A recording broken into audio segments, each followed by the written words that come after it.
Welcome to Truth Talk Live. All right, let's talk. The truth is, I can't hide it. I can't hold it no more. A daily program powered by the Truth Network, This is kind of a great thing, and I'll tell you why. where pop culture, current events, and theology all come together. Speak Your mind.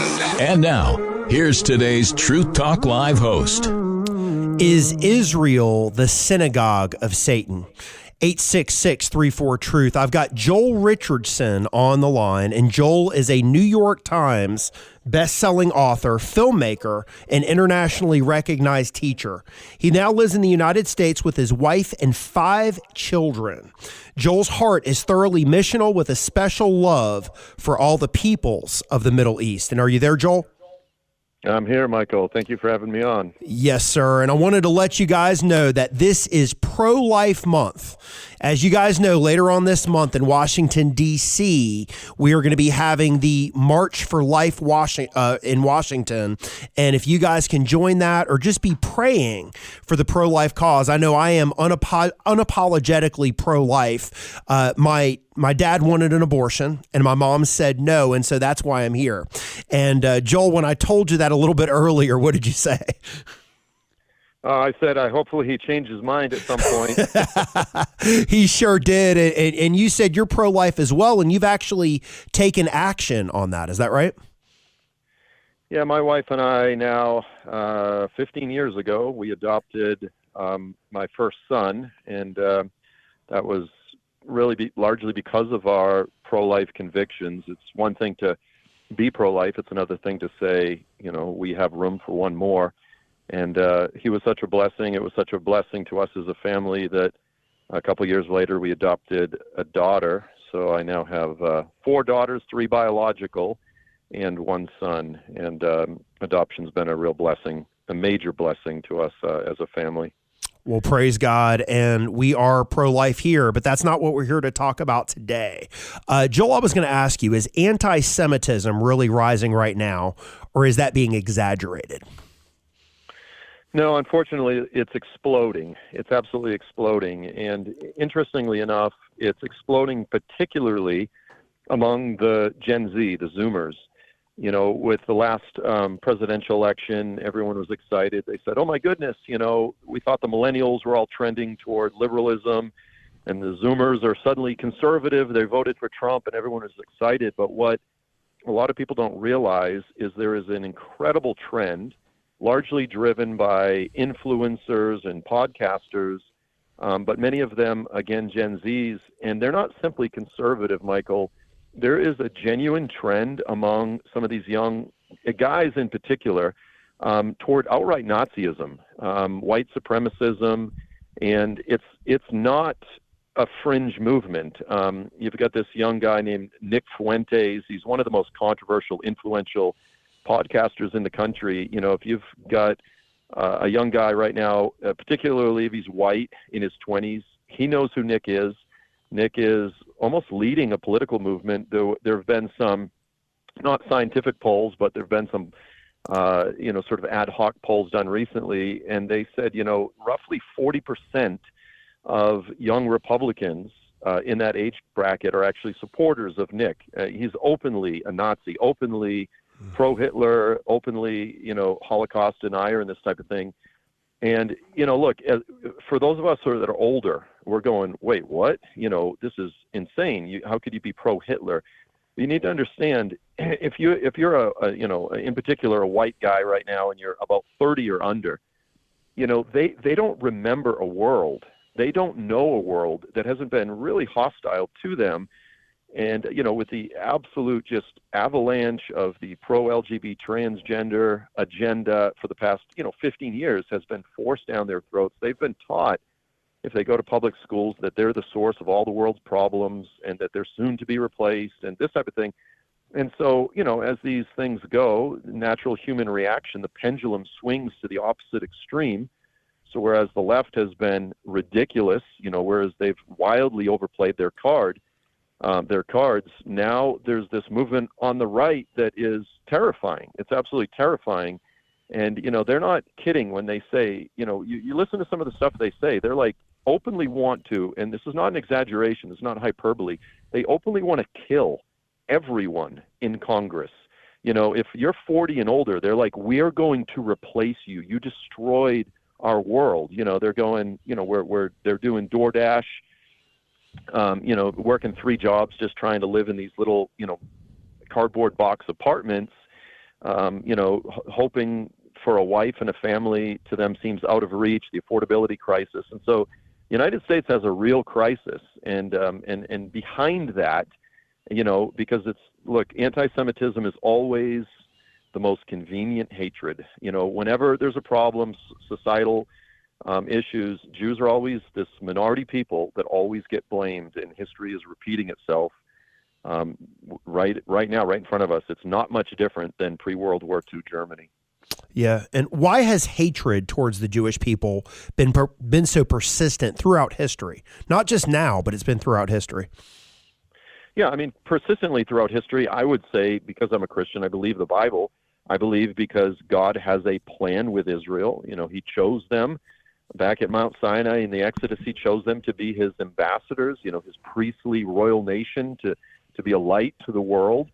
And ultimately, when you know the biblical narrative, you know that Jesus is coming back to literally rule the world from Jerusalem, from Mount Zion. His plan has always been to restore the throne of David, and Satan has always wanted the throne of David. And so because God has this ongoing, calling and election, this spiritual plan for Israel, the rage of Satan has persistently been directed toward God's people, Israel. And, there's always the natural reasons people will point to. They'll always find some conspiracy theory to blame everything on the Jews. But behind it all, it really is a spiritual disease that afflicts mankind. And unfortunately, we fall for Satan's trap over and over again. Yeah, and you ran into a guy on the street. I thought you might have been in another country, but you said it was right near where you lived, and he was pretty much blatantly obvious about what he wanted. Do you remember what happened? Yeah, so this fellow was an Iranian guy. He's actually my neighbor. I learned later. He was on the corner with a Palestinian flag. Now, I live, Michael, in one of the, if not the most Jewish neighborhood in the Midwest, mostly Reformed, more liberal Jews. And, I've got good relationship with my neighbors, but since October 7th, my Jewish neighbors, you've seen the anti-Semitism, the tsunami of anti-Semitism. My neighbors are afraid. They're afraid of where they're going to send their kids to college. Jews are openly being murdered, even in the United States. Kids are being harassed on college campuses. So when I see someone, at the end of my street with a Palestinian flag, I pulled over, and I was, real friendly. I asked him, hey, what are you doing?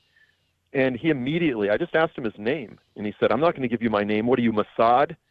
And, and then he just, within a minute or two, he started shouting, saying he wants every hostage from the October 7th war to be mutilated and murdered, is what he said. He said, I can't wait till they're all mutilated. And then he said, I'm from Iran. We're going to bomb you, mother effers. We're going to destroy every single Jew.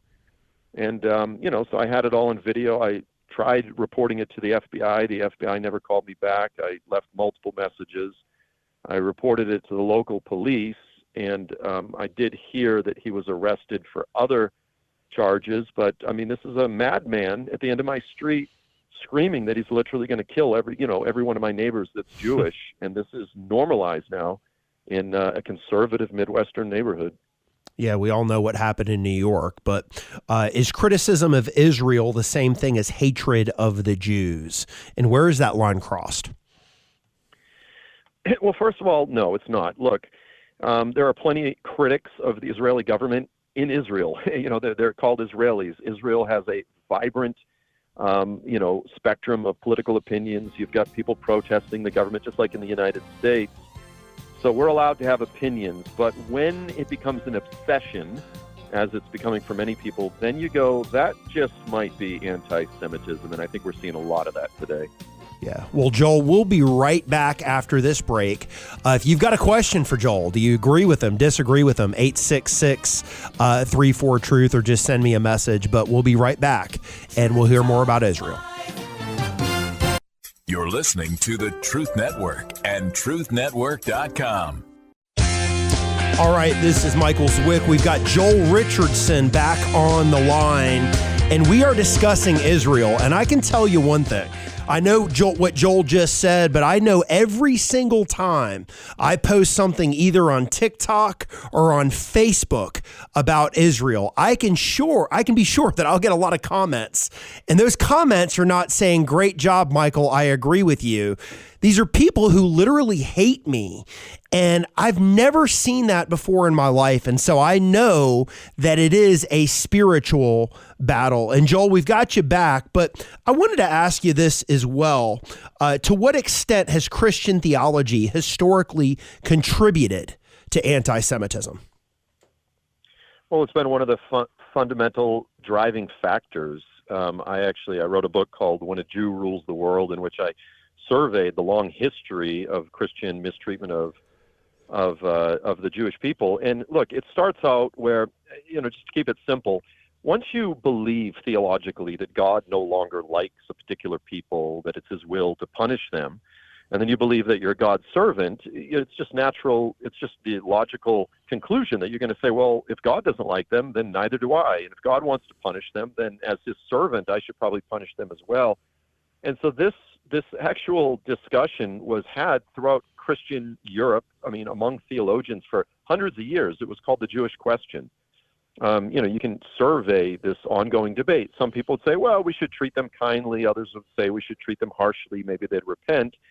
And eventually Martin Luther, toward the end of his life, he wrote a book called On the Jews and Their Lies. And he says, look, I'm going to answer the Jewish question once and for all. He goes, this is what we should do. Burn their synagogues to the ground, take away their prayer books, make it punishable unto death, and do the same thing to their homes because they commit the same blasphemies there. He says things like drive them like screaming dogs from one city to the next. And so this laid the foundation in Lutheran Germany so that a few hundred years later when Hitler comes along, they were actually giving this book out to Nazi officers. They were giving out Martin Luther's book to Nazi officers, and Hitler basically said, look, I'm going to answer the Jewish question, or the Jewish problem, he called it, once and for all. Now, Hitler was obviously not a Christian, but he absolutely carried out what he did, built on the theological foundation that was laid by Christian theologians. And most Christians are not aware of this part of our history that, as Dr. Michael Brown wrote a book called, Our Hands Are Stained with Blood. Most Jews are familiar with this history, and if we want to be good neighbors, if we want to be good, faithful witnesses to our Jewish neighbors, we should be aware of this history and how bad theology has led to horrific treatment of the Jewish people. I'm talking ISIS type of behavior, not just prejudice, but you're talking outright ISIS-like behavior carried out by Christians.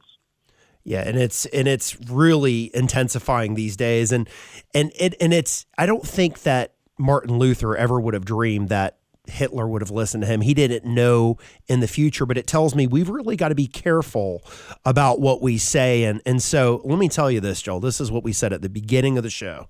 If I had $1 for every time I posted something about Israel or the flag or supporting the Jewish people, and then I saw in the comments section, they are the synagogue of Satan, I would have a big stack of cash right here. Now, it does say in the book of Revelation something about they're not real Jews, they're the synagogue of Satan. How do you take all that?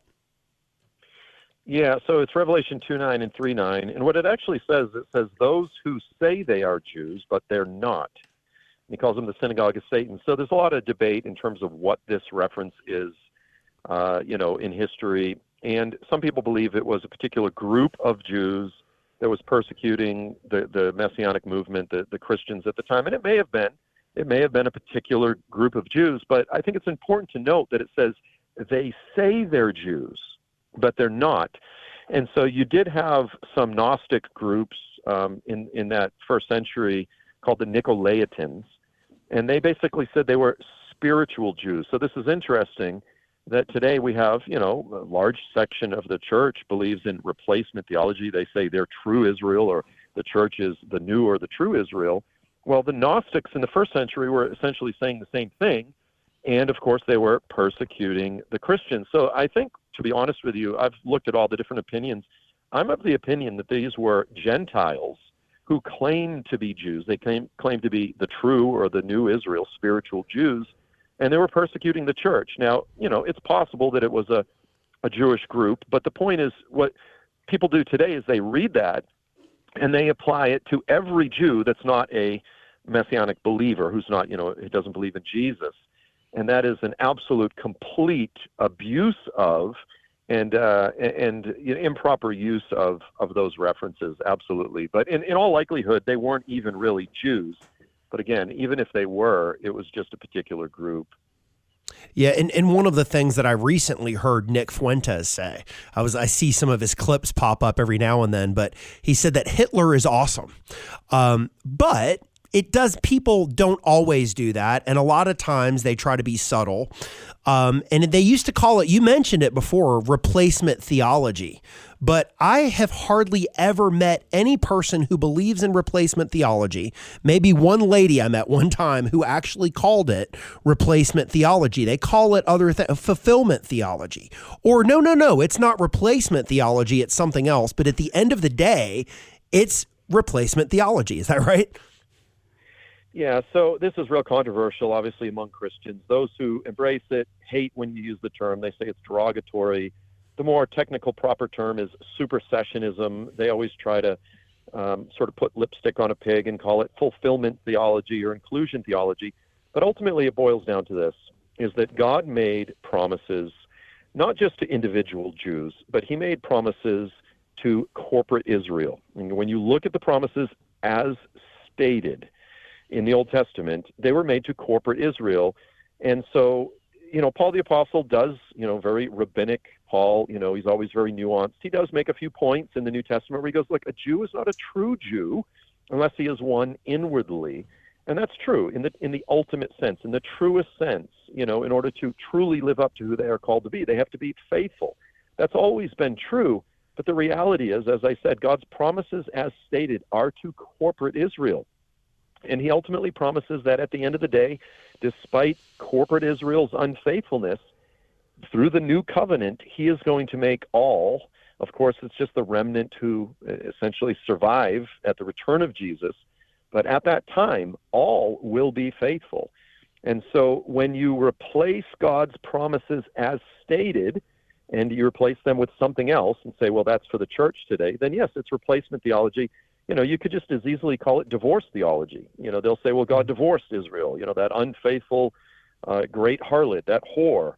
And then they'll say, but God's mercies are new for me every morning, and there's so many other ways that it plays out. But the bottom line is, I'm fine. Let's call it supersessionism, but it really is, it's a distortion of God's promises, his words as stated, which is a very serious thing. And it has, even if someone says, look, I don't hate Jews. I don't have a visceral hatred toward the Jews. Okay, great.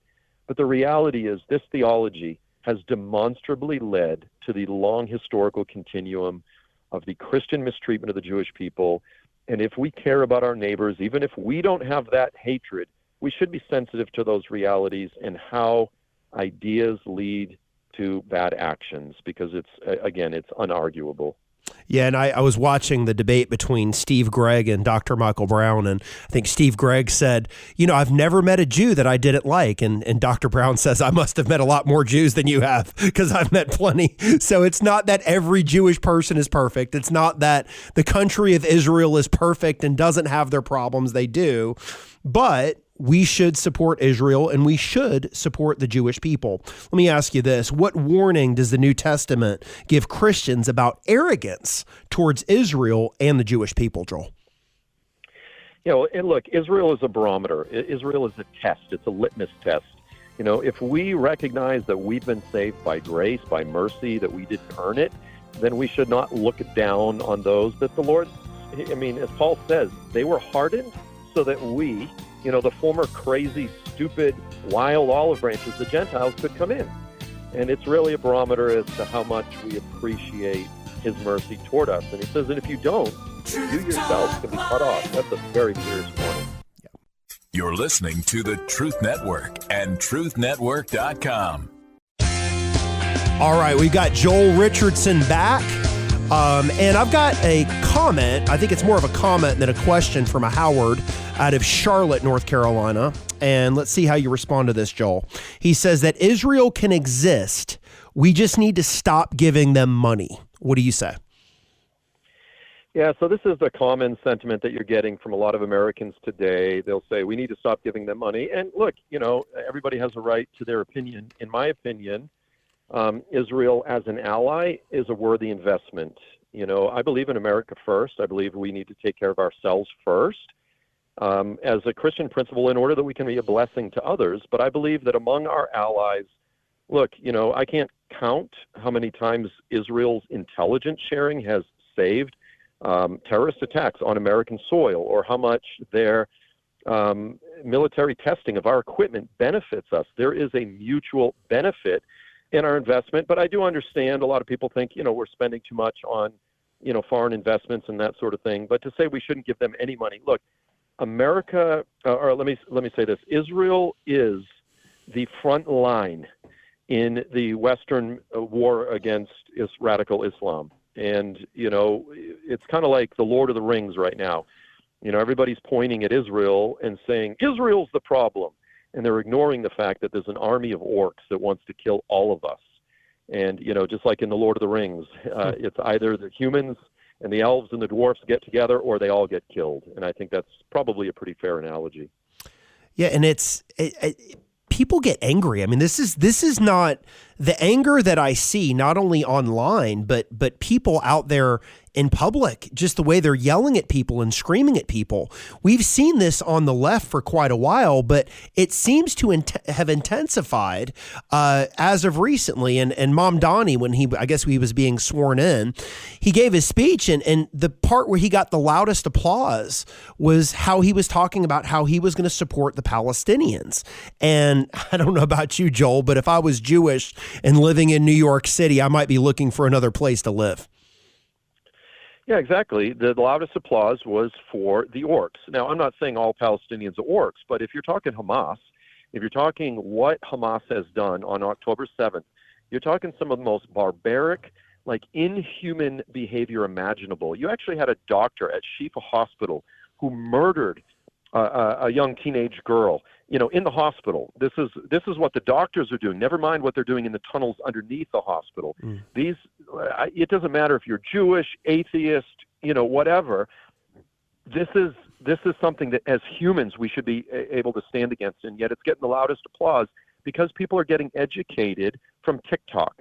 They're not really, studying. They don't go there. They don't meet the people themselves. They get their propaganda from TikTok, and they think Israel is the problem, as I said, and they're ignoring this army of orcs that are, that want to kill us all. And eventually, they'll realize it. Look, everyone's complaining about the Israel lobby in the United States, and they're ignoring the fact that people like Tucker Carlson are literally getting paid by Qatar, which is a nation that's supporting terrorists outright. They're giving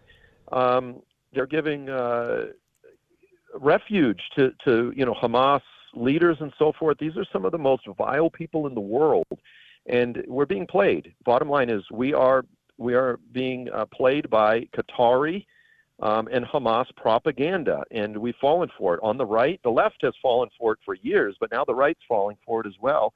And it's the new trendy thing on social media to hate Israel, and people don't realize that they have fallen for foreign propaganda.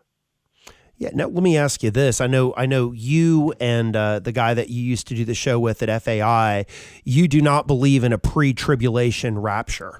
And if you do hold to that belief of the pre-trib, and by the way, I don't believe in a pre-trib rapture either, but if you do hold to that belief, then it's the Jews who are here during the tribulation, and they're the ones who have to go through it. But do you believe in a pre-wrath or post-trib? I used to say I was pre-wrath, post-trib, sort of a hybrid between the two. But after I did about 40 sessions teaching through it, I kind of just said, ultimately I'm post-trib. I think pre-wrath has it makes some incredibly important points to understand that the return of Jesus is a complex series of events that unfolds. It's not just something that happens, in the snap of a finger. But ultimately, I believe it happens at the last trumpet. And so I do still think there's a way that you can kind of reconcile some of the strengths of pre-wrath and post-trib, but ultimately I'm post-trib. Yeah. And so when you look at that, one of the things that I see is that it's kind of scary. I mean, like you said before, there was a time where if you wanted to get your news, you had ABC, NBC, CBS, and that was it. And nowadays, anybody can post anything. And you may not be very bright. You may not know what you're talking about, but if you have a lot of followers, people are going to follow you and watch you. And I think in a sense, it's a good thing, because if you look at the guy, I think his name was Nick, he was out in Minnesota, and he started knocking on the doors of daycares. Well, 30 years ago, that probably never would have happened. So that's a good thing, that the corruption and the exposure is happening from the side, but you also see a darker side to anybody being able to post anything. Is that right? Yeah, with the decentralization of everything, information is essentially now anarchist. It's every man for himself, and so people are not accustomed to this. They're used to sort of trusting the big, or trusting or not trusting the big media, and the whole decade of fake news and this type of thing. So now it's any man for himself. So anybody, as you said, who's talented, Candace Owens is incredibly talented. But she is a narcissistic, borderline paranoid schizophrenic narcissist. Or, Nick Fuentes. The guy is incredibly talented, but he is a toxic little weasel. And yet these are people that are being listened to because they're entertaining. And so, every mother who's at home, who's bored, and she's, given over to conspiracy theories, she's listening to Candace Owens. And so people are getting their news from the loudest, the most consistent, often the most toxic, and it's really sad. It's sort of demonstrating human nature in that we're drawn to the worst, the most disgusting, and it's really requires, as Christians, it requires incredible restraint, because the bottom line is, if you are out there trying to communicate, if you're not giving yourself over to the conspiracies and all the crazy, vile stuff, you're going to get less clicks, you're going to get less attention. And that's okay. I'm happy to have less followers and maintain my integrity. Yeah, and so if you do stand for the truth, you're either going to gain followers or you're going to lose them in some capacity. And I think they said that Ben Shapiro, after he made his bold stand, speaking at Turning Point USA, that he's been losing an average of 1,000 followers every single day. But he spoke the truth, and at the end of the day, we're not going to have to stand before our followers. We're going to have to stand before the Lord. And one of the things that pushes me is I know that I am going to stand before the Lord one day. What pushes you to stand for the truth, even in spite of adversity?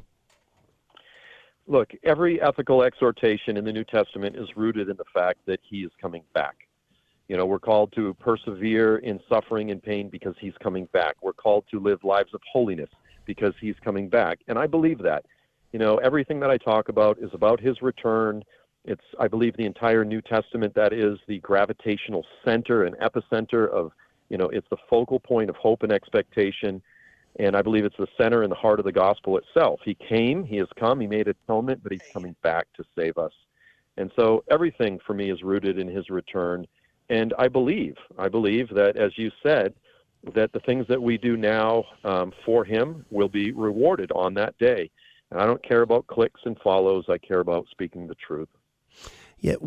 Speaking of persecution, I mean, what do you think has been the harshest or the toughest moment for you when you've been standing for truth on Israel?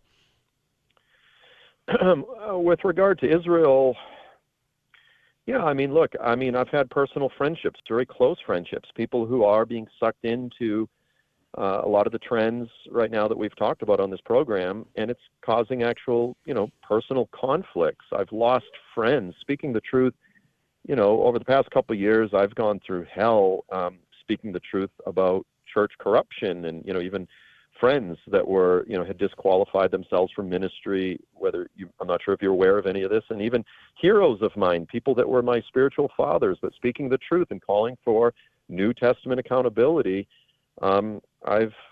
I've gone through the emotional ringer. I've lost probably half of all the relationships that I had a few years ago because I was determined to maintain my integrity. At the end of the day, dying with a clean conscience and standing before the Lord with a clean conscience is all we have. And, in this life, the whole world is kind of a good old boy system that says, just, look the other way, this type of thing. And speaking the truth is always going to come with a cost. Let me ask you this. I mean, there are Christians who do not support Israel, and there are obviously Christians who really hate Israel. Will you do ministry with somebody who believes in supersessionism or replacement theology? Oh, that's a good question. Look, if someone in a good spirit, so I'm actually going to debate Steve Gregg. I love Steve's demeanor. I think he's, a great example of someone who holds to bad theology, but I think he does so with a pure heart. As much as I can tell, we don't know anyone's heart, but look, if someone I think is sincere and they've got bad theology, then I would do ministry, depending on what type of ministry. But no, I would not join myself in partnership with someone. I believe the Lord takes partnerships, marriages, so to speak, very seriously. And because to me this is such a foundational component of the gospel message, it would be very difficult. But, if I was just, look, if someone has no choice but to go to a church that doesn't have good theology, I say go serve at the church. Love your community, serve faithfully at the church, look the other way, hold your tongue or when you hear some of the stuff that you don't like. In other words, to me, living in New Testament community is important, but if you have the option to find a church that has good theology, then choose that one. But if there's no other option, then Christian community is always critical. Yeah.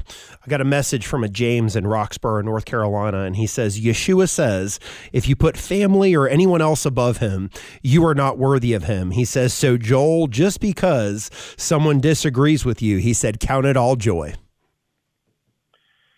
Yeah, absolutely. And that's actually rooted in where Jesus says, unless you're willing to hate your mother, your father, your brother, and this type of thing, that's actually rooted in the story of the golden calf incident when the Levites actually went through the camp and each one killed, his spouse, his children, his neighbor, his friend, and then they were commended in the blessing of Moses, the last words of Moses.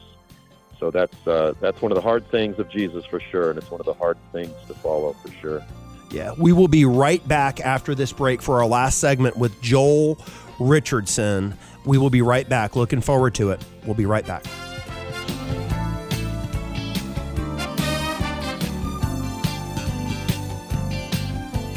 Truth Talk Live. You're listening to the Truth Network and truthnetwork.com. All right, we are back with Joel Richardson. And man, we got some comments here, buddy, but I don't really know how many of them we can actually say on the air. We got at least 3 or 4 that says F Israel. One of them says, we're saying F the government of Israel, not the Jews. Big difference. How would you respond? That's a Kyle. How would you respond to Kyle? Well, why? Why F the government of Israel? Because they've protected their people? I mean, isn't that the job of the government? Look, people like that, they've been listening, as I said, to the wrong folks where, everything that Israel does is evil. There's some dark, shadowy group. And the bottom line is, Netanyahu, love him or hate him, he's done a good job protecting his people, standing up and doing what's right. And so I feel bad for people like Kyle. Yeah. Well, we'll pray for him.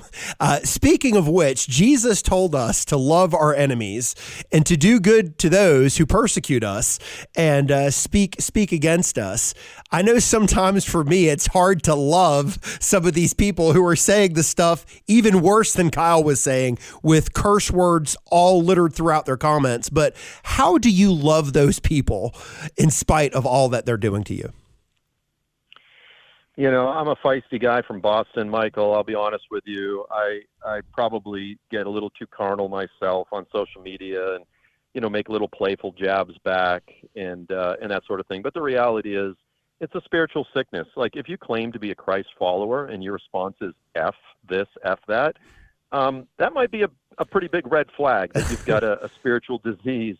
And so, as you said, we got to just pray for people. But ultimately, I'll just say this too. A big part of the problem today is that we don't do business face to face anymore. It's all, on social media. It's all detached. It's all anti-incarnational. We don't see the person we're talking to, and it's so easy to fall into these behaviors when we're not doing life the way we used to do life, which was face to face. And so I try to live more incarnational. I try to remember that there's a real person, on the other side of that, avatar, social media account, and that sort of thing. And when people act that way, quite frankly, I just block and delete. For the most part, I try not to pay attention. And but in real life, I try to listen. I try to hear, what's the heart? What's the emotion? What's the story behind this person's behavior? And I think we need to be more deliberate about being that. Look, God didn't so love the world that he sent, a text message and heart emoji, kissy face. He came down, he got in our face, and we need to try to be that way ourselves. Yeah, well, I know you've got a pretty big platform. Have you had people who have maybe listened to you and maybe they messaged you or sent you an email and they said, "Hey, I was on the other side, but after listening to you, you won me over"? Yeah, I mean, certainly, yeah. Look, I get comments going in every direction constantly, and when you're dealing with the public, my rule is I don't accept praise or criticism. I don't receive criticism or praise from anyone I don't know. I try to only receive criticism or praise from people who know me personally, because either one can destroy you. The praise can destroy you.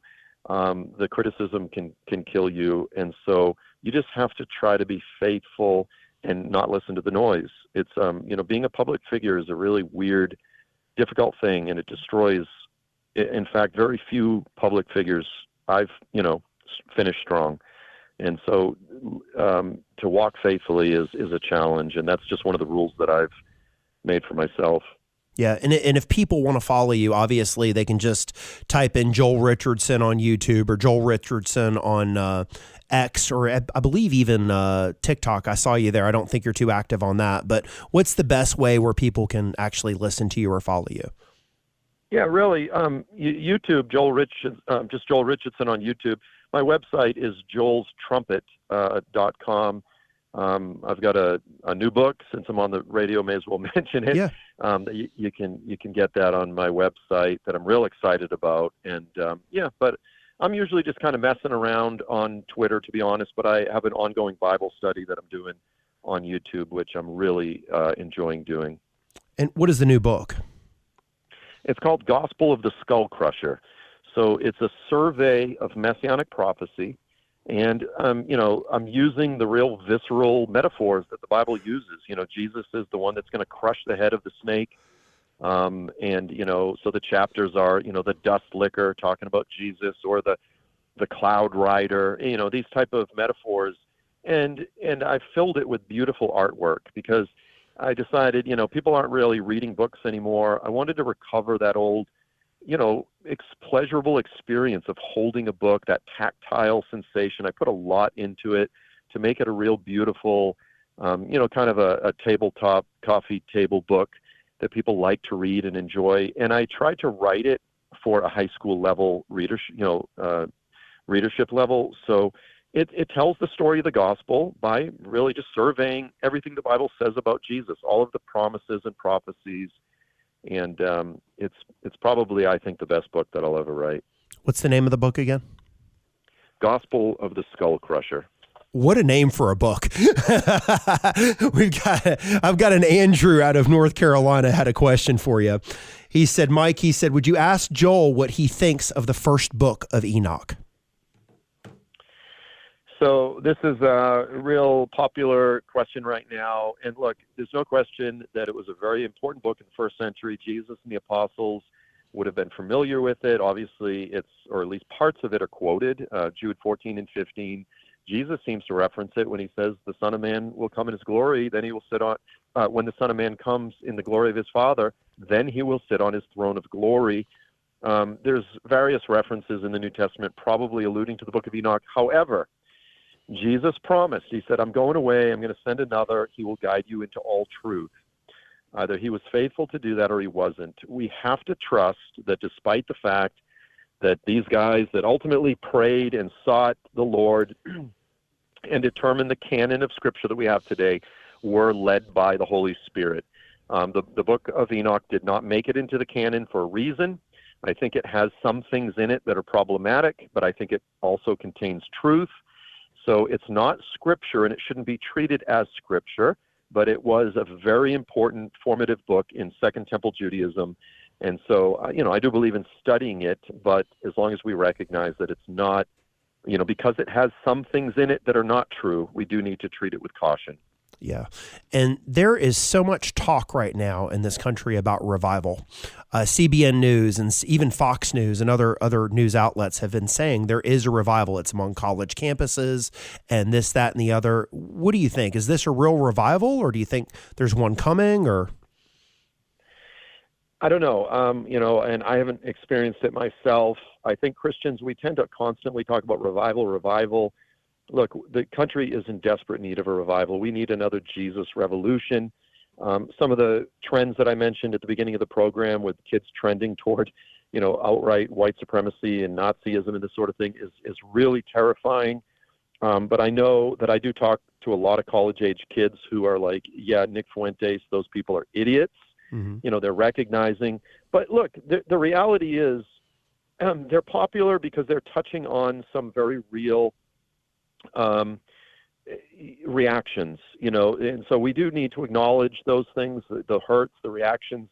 The reason they're popular is for a reason, but hopefully we can reject some of these, the pendulum always swings so far, and then it swings back to the other side. We need to encourage kids. Look, well, I'll make a joke, but to say, they're all struggling with what it means to be a man. And, they're every generation loves to poke their father and say, oh, my parents are horrible and you boomers have destroyed everything. If you want to become a real man, then become a boomer, Get fat, work a hard job, suffer, have a wife, have kids, take care of your kids, get old and embrace it, because it's going to happen whether you like it or not. And, cut the nonsense of thinking that you're smarter than your parents. Every generation did it. It's nothing new. And yes, our generation made a lot of mistakes. What we've handed our kids has been a liberal nightmare. And, politically speaking, we do need to make some pretty radical changes going forward.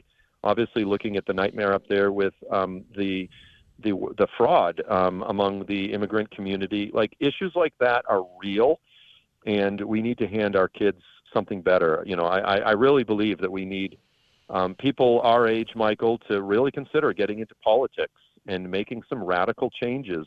I do believe that, but just shy of the fascism that a lot of these morons are calling for, if I can say it that way. You sure can. And every revival has been preceded by prayer. What is your prayer life like, Joel? Yeah, thank you for bringing it back to what's important. I love the verse in Job when it says, when a man is in a heap, he stretches out his hand to God. And unfortunately, if I'm transparent, I would say I tend to pray more when I'm in a heap. And I would say probably the past 5 years of my life, I've been in a heap far more than I've been standing strong. And so I'd say it's been in my weakness. It's been as life. The harsh realities of life have knocked me to the ground, that I've learned how to pray better. And I wish it weren't that way, but most of my prayer life comes out of desperation, and the Lord is faithful to put us in those positions if we ever think we're standing on our own. That's it. And before we go, I want to thank you for coming on today. If you guys are listening, please pick up the new book by Joel Richardson. Joel, give us the name again. Gospel of the Skull Crusher, and it's only available, by the way, through my website, which is joelstrumpet.com. joelstrumpet.com. And Joel, I want to thank you again for coming on the show. Thank you so much, Michael. God bless you. God bless you.